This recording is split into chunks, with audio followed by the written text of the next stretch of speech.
Hello, and welcome to Global News. I'm your host, Hopeful, with my co-host, Victoria Gardens.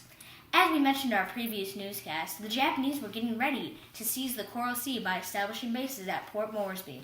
But the U.S. figured out their plans and sent out all available sea and air power. Today we learned that by destroying most of Japanese planes, the U.S. was able to make them retreat. And this is good news for the Allied powers. This is great news, but there are several things that women here in the U.S. are going through. Today we have made peace with several of these women. How's it going there, May? Victoria, I'm here with Suzanne and Naomi outside a military plane factory where they both work. So, Suzanne, how do you feel about women finally getting to work? Well, I'm happy that women are finally being seen as equal to men, and I'm also really happy that I get to help out in my country's war effort.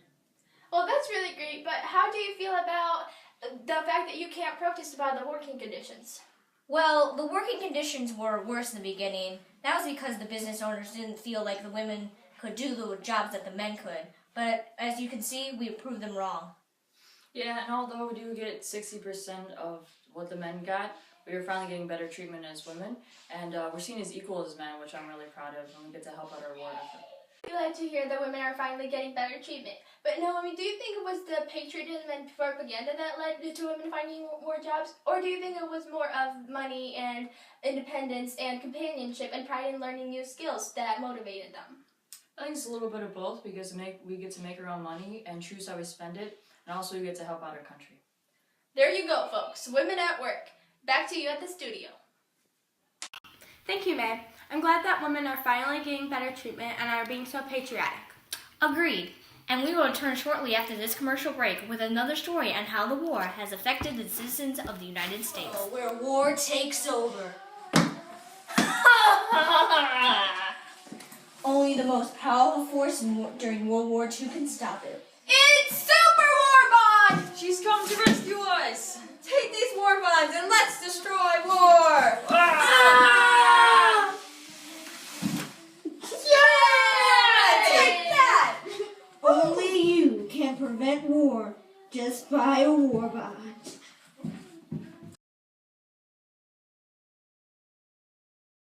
It's definitely a good idea to purchase some more bonds. Now we go to I Love You America, who's talking about the issue of rationing. Thank you, Victoria. Today I'm here with Margaret and Bessie, two sisters who work on the family farm, and we're talking about rationing. So, Margaret, how are you rationing during World War II?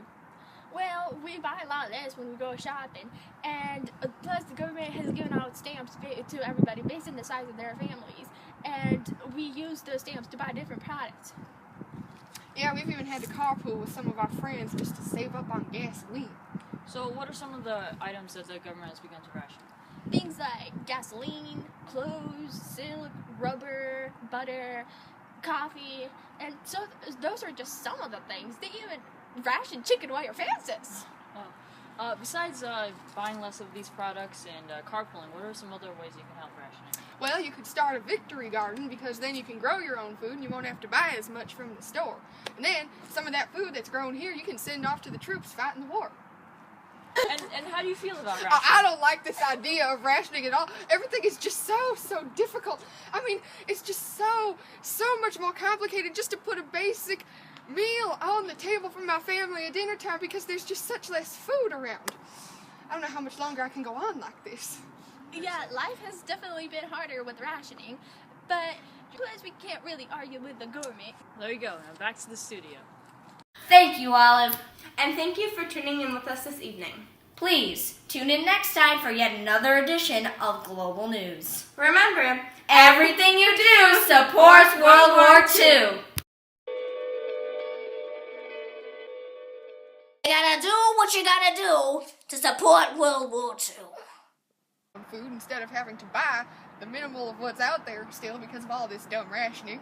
And then, darn! And how do you feel about rationing? This is the dumbest thing ever. Kaitlyn! Stop it. Hello, and welcome to Global News. I'm your host, Hopeful, here with my co-host, Victoria Gardens.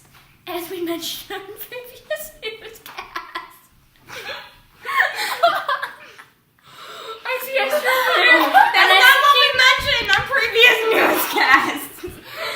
Just hit the stop button. Okay. Well, I'm very happy that women are finally getting to work, and I don't know what to say. An armor, I might never be the one. I can't see you. Here, wait. Sammy, You have to move like right in front of Amanda's hand. Yes. Do I come from over here? Okay, proceed. Taller. Somebody get me some stilts. No, Sammy, you should come out from out here. Alright. Yeah. And then you point So this way. now we gotta do this Okay. again. Oh, then I'll have to come over this How- way. how are But we then I can't see you all. I'll have to run How are we backwards. doing this? Should I go back? Yeah, let's restart Yes. up here from here. Yes, okay. gotta move, Kaitlyn. On feet. Yeah, that's it, yeah. I've never heard you say my name before. I'm sorry. No, it's okay. No, it's alright. Don't apologize. Be fearless. Oh, I've been recording this. Oh yeah, girl, I hope you're sure what you're looking for. 'Cause I'm not good at making promises. I am Kaitlyn Washabaugh and I approve this message.